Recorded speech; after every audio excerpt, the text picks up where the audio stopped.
Hey everybody, it's Beth. Welcome to Infinite Garden. This week where I live, it has been super duper hot, and I've had social events and professional events to attend for the first time since the pandemic started. So those two things together have meant that I've been very concerned that I arrive at these events sometimes where people haven't seen me for a really long time. I want to arrive looking great and smelling fresh. So I've got for you 5 fragrances from my collection that I think are fantastic for hot summer days that won't overpower everybody but will keep you feeling and smelling really good. So if that sounds interesting to you, please stay tuned.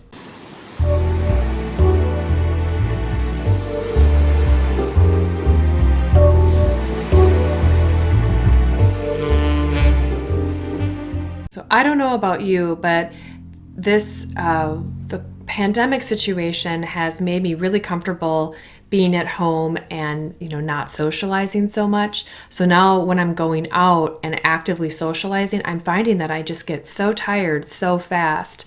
I don't really have a lot of small talk to share. There's literally no small talk. I feel like all of us are going directly to third rail controversial issues. It's kind of amazing.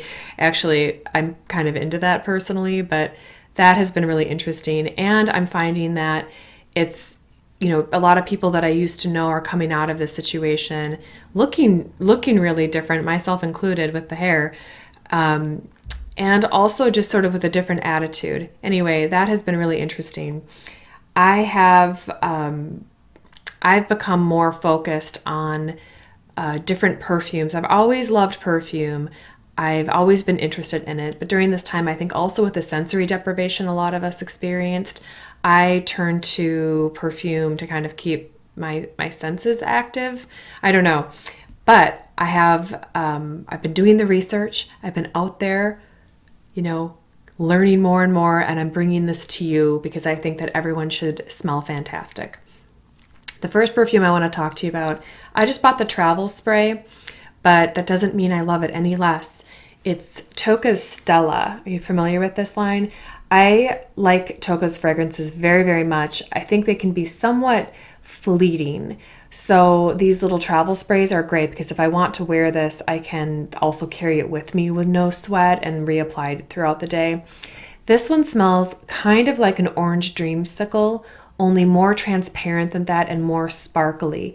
It's almost like if you have ever had either a seltzer water that has that orange dreamsicle flavor, or sometimes bars will make craft cocktails that have that orange dreamsicle flavor, but then there's effervescence. It smells like that. It's really nice. This one came out in 2006. It has that very, very bright citrus note on the front end. And it does include some lily, which rounds out that citrus note, and then has sandalwood at the bottom, which gives it some stability and smoothness. It's really lovely, very energetic, optimistic, very clean and fresh smelling. I think this one leans a little more femme, but of course, everyone can wear whatever they want, and I think this could be a unisex scent, although that lily note is noticeable. So that, may turn some people off. Great, beautiful fragrance. Stella by Tocca. The next one I'm sure a lot of you know. This one came out in 1999 and it's widely available and really accessible. This is Elizabeth Arden's Green Tea. This one you may have heard about. I'm sure you've heard about it. It's, like I said, it's been around a really long time. What is interesting about this is that the famed perfumer Francis Kurkdjian, who has his own line of, beautiful niche fragrances that are available at Neiman Marcus and Saks. He was the nose behind this perfume in 1999, and he's not advanced in age, so he must have been early in his career when he created this one. This is a very, very fresh scent. The name is Green Tea, and it lives up to that. It includes mint, and it has, citrus notes, and it also has spices like celery seed and I think is it caraway? There's some nice earthy spices at the bottom too. This one is 100% unisex. There's no question. Anybody could wear this, any age. I don't really believe in all of that, but there's a vibe certain perfumes have, and this vibe is just fresh and clean. This would be the perfect one to throw in your gym bag. The bottle's kind of strange. It's sort of like this, but it's not bad. It is glass. It's not, they say it's not a perfume. They're calling it a scent spray. So this is really super lightweight, very fleeting, but clean and bright and fresh. I think this one's fantastic. I feel like this should always be in your collection. Anyone could wear it. I think I paid less than $30 for this. It's widely available, very accessible. Great scent. The next scent is an unusual one. I'm wearing this today. I think it's a really beautiful scent, but before I can even talk about that, I have to just talk quickly about the way it was packaged and presented, because I think why this perfume wasn't very popular. This is Womanity by Mugler. If you know the Terry Mugler line, it's now just called Mugler. They make Angel and Alien, a lot of really popular perfumes. This one seems to have been kind of a flop. First off, I think it's because the name is sort of dumb, Womanity. I'm sorry, guys. I don't think it was necessary. And I think the bottle's pretty cool, but it's sort of like a very specific kind of steampunky Cirque du Soleil vibe that not maybe everybody resonates with, but I do think they did a nice job with it. It's very interesting. It stands out. But what is in this bottle after this sort of like awkward presentation is a really beautiful, super unusual fresh scent. It is primarily fig, and they say caviar, but I get sea salt, and then they say fig tree, so there's woody notes in it as well. To me, the closest indication for this is if you use a bath soak that's available at Target. I don't know where else it's available. It's called Dr. Teal's. Maybe you've seen that. They make a pink Himalayan pink Himalayan salt bath soak, and that has a little bit of citrus notes in the opening. I love that bath soak, and I think this smells just like that. It smells fresh and bright, like the sea, but not like in a bad way. Sometimes the sea can be, a little fishy, a little seaweedy. I just have fresh, salty air, and then a juicy, mouth-watering fig with some wood notes. Again, I am wearing this today. The other thing is that it lasts really well. I can smell it still on this arm, and I can tell how it's evolved from the opening notes. It's a long-lasting, very fresh, again, I think definitely unisex. It's called Womanity, which I think I just can't imagine who that appealed to. But the scent itself is, I like it. I don't know if I would wear it in the winter, but maybe I would, because I love taking those baths, using those bath salts in the winter. It has a kind of a purifying, bracing, uplifting note to it. I think it's partly from, it's like zesty. The citrus notes are zest more than juice. I think it's great, and I think this would smell great on anybody who wanted to wear this as well. Perfect for hot summer days. Maybe they'll re-release it. Maybe they'll rebrand it, I hope. I would hate if they're discontinuing it for the scent to go away just because they got the branding wrong, Anyway, that's show business, I suppose.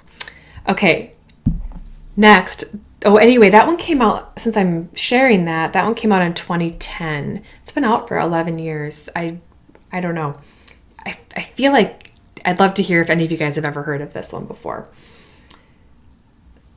The next one, I bet a lot of you have heard about, because this is a very beautiful and celebrated fragrance. This is from 2005 from the house of Hermes. This is Jardin Sur Le Nil, a garden on the Nile. This bottle is so beautiful. It has this ombre kind of effect. This one, if you're familiar with their garden line, it's an exquisite line of perfumes. They're eau de toilettes, and they have one that's like garden on the rooftop. There's garden in the lagoon and Mr. Lee's garden.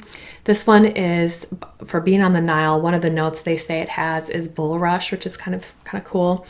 but I don't really feel like that's like, it's not like a wall of bulrush. I don't even know what that smells like necessarily. It opens with grapefruit and then tomato leaf. So if you're a gardener, or if you like the way, if you're not a gardener but you love fresh vine ripened tomatoes and you like the smell of the plant itself, which I do very much, that's in here, and a little bit of a carrot note. There's also at the bottom incense, which I love. I want all of my perfumes to have an incense note. It has incense and cinnamon, so there's a warm, spicy note at the bottom, but it's not too warm. It's just beautiful. And this one has, I think, lovely staying power. Again, totally unisex. Anyone could wear this. It smells green, but somewhat transparent and very, very fresh. Just ideal for daytime, like the hottest hour of the day, daytime wear. Very beautiful. And I think the presentation is fantastic. This one's been around for, closing in on 20 years. The next one is a perfume I've been wearing all week. So this is newer. It came out in 2019. It's Guerlain's Aqua Allegoria Coconut Fizz.